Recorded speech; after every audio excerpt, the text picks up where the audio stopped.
key to working out who might win a by-election is understanding the voting population there. And that's a tricky task in Gorton and Denton. I'm here in Levenshulme, which has a more diverse, slightly younger and, generally speaking, more student-based population. Some of these wards around here have students from the University of Manchester, as an example.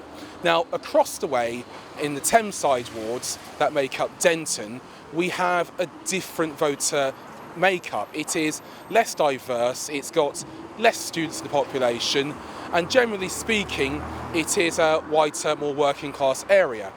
Now, over the last 12 months, Reform UK have done well with voters of the type who make up the majority of the population in Denton and the Thameside wards. The Green Party have done very well with many of the voters who will turn out here. However, there is another complicating factor. The best population estimates have more people living here than would be in Denton. In theory, that gives left-wing parties, on paper, an advantage. But there's more.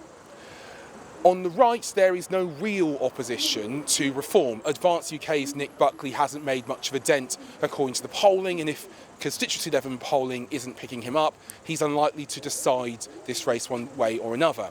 But what we are seeing for the constituency polls is a battle on, let's call it the left of this seat, between the Labour Party and the Green Party. Now, many Green supporters would argue that Labour have been centre-right, even right-wing, but generally speaking, voters of the type here are more open to those parties than Reform. And if you prompt that polling and you go head-to-head, they do have the advantage. But in a three-horse race, exactly who turns out and in what number is likely to be absolutely key.